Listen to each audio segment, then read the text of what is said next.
Good afternoon ma'am. Good afternoon. Ma'am, thank you. Shivani, నీ tennis practice ఎలా నడుస్తుంది? చాలా బాగుంది మ్యామ్. నెక్స్ట్ మంత్ టోర్నమెంట్ కూడా ఉంది. All the best. Thank you ma'am.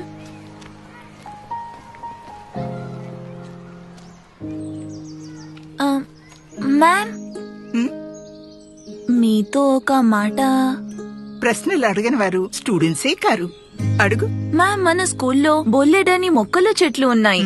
వీటిని మాలి చూసుకుంటాడు, కానీ ఈ చెట్లని మీరే చూసుకుంటారు. ఇది అందరికీ తెలుసు. వీటిల్లో ఏం విశేషం ఉంది? ఇది తెలుసా? సపోటా. మరిది? దేవగన్నేరు. ఇది మంజు. ఇంకిది ఆనంద్ మూర్తి. మంజు, ఆనంద్. ఇవి చెట్లే కాదు, నా 95 బ్యాచ్. నా మొట్టమొదటి బ్యాచ్. వాళ్ళకి నేను చదువు నేర్పాను. వాళ్ళు నన్ను టీచర్గా తయారు చేశారు. ఇంకా ఇది సత్యమూర్తి. క్లాస్లో పెద్ద క్వశ్చన్ మార్క్. వీడి ప్రశ్నలు ఈ మ్యాథ్స్ టీచర్ ని హిస్టరీ స్టూడెంట్ గా మార్చేశాయి. ఇంకా ఇది నీలాగా స్పోర్ట్స్ జీనియస్ ఉషామూర్తి. ఇంకా ఆ బ్యాక్ బెంచెస్ ని చూస్తున్నావా? క్లాస్ లో రాకెట్ లాంచర్స్. ఈ మధ్యనే సొంతంగా స్టార్ట్అప్ లాంచ్ చేశారని విన్నాను.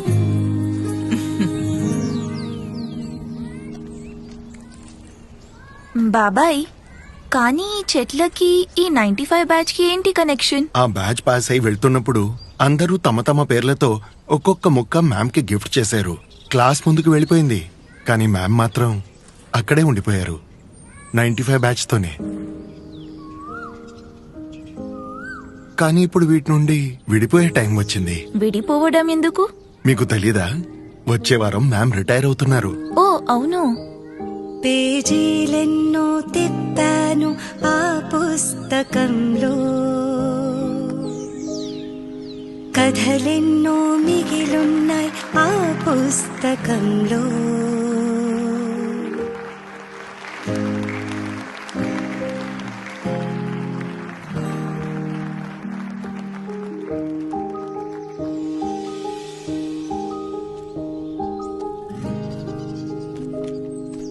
రావు మ్యామ్. చెప్పండి. మ్యామ్, ఎలా ఉన్నారు మీరు? సారీ, గుర్తుపట్టలేదు. మ్యామ్ ఎలా గుర్తుపడతారు? మీ మొక్కలు ఇప్పుడు చెట్లుగా మారాయి. మ్యామ్, ఆనంద్ మూర్తి, రోల్ నంబర్